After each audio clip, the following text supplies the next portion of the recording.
तो मैं एक कविता सुनाना चाहूंगी कि काल ने किस प्रकार से अपना दाव लगाया था, पर वो परमात्मा के सामने कैसे टिक पाता। कि पछतावे में जल रहा मानव अपनी करतूतों से, सर्वस धरा है देख उठी भ्रष्ट काल के दूतों से।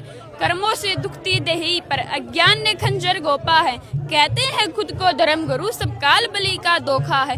ये झूठे गुरु वो बस करो अंबर फटने को आया है, कहते थे जिनको परमेश्वर सब 3 गुणों की माया है। लज्जा से काल के कोठे में कलयुग में नाच नचाया है, तहजीब की शौकत खत्म हुई बेहया का कोरा छाया है। ब्रह्मांड 21 में बैठकर वो मानव को भटकाता है, कलयुग को भटता देखकर वो मंद मंद मुस्काता है। काल ने तो अपने सारे दाव चल दिए थे, पर परमात्मा ने तो अपना सिक्का जमाना ही था। कि अचरज है काल के खेमे में, कलयुग में सतयुग आ गया। हरियाणा का संतियो कैसे दुनिया में छा गया। दहशत था काल के मुर्गों में, अज्ञान में मची तबाही है। पाखंड का पर्दा उतर गया, हरेक की शामत आई है। सोई मानवता जाग उठी उस सतगुरु के सहारे से, चप्पा चप्पा गूंज उठा जब बंदी छोड़ के नारे से। हारी बाजी को जीत कर जो काल से लोहा लेता है, ऐसा कोई जगत गुरु अरबों में एक होता है। अज्ञान का गुंबज फोड़कर सतज्ञान का डुंडा ठाया है, जागो ये सतगुरु वासियों 5500 पाचा आया है। धन्यवाद। क्या बात है। अच्छा, लास्ट में जो ये बोलते हैं अनुयायी, जो जिनको आप भगत कहते हो, बंदी छोड़, इसका मतलब क्या होता है? बंदी छोड़ सतगुरु रामपाल जी महाराज की, इसको कैसे डिफाइन करोगे आप? इसका अर्थ है कि छोड़ने से क्या मतलब है?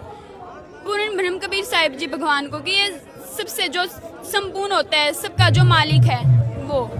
बंदी छोड़ का मतलब है जो बंदो जितने भी हम, हाँ, उससे छुड़वाने को बंदी छोड़ बोलते हैं। काल के बंधन है, इनसे हमारा पीछा छुड़वाता है और हमें सतलोक लेके जाते हैं।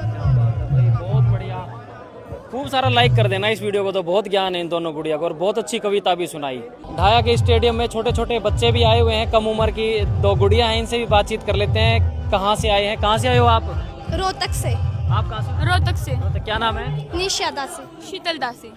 अच्छा, दास लगाते हो आप दोनों।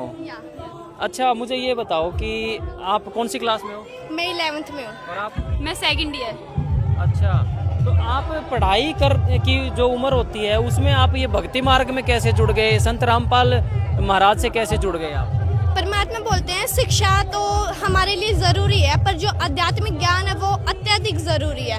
आध्यात्मिक ज्ञान होता है जो, वो हमारे मतलब कि ये नहीं होता कि हमें बच्चे हैं तो पढ़ाई पढ़ाई नहीं, हमें आध्यात्मिक ज्ञान होना भी ज़रूरी है। हमें ये पता होना चाहिए हमें किस भगवान की भक्ति करनी चाहिए और किसकी करनी चाहिए हमें भक्ति। हमारे जो वेद शास्त्रों के अनुसार है, जो हमारे वेद शास्त्रों में लिखा है कि कबीरी परमात्मा है, तो उनको हमें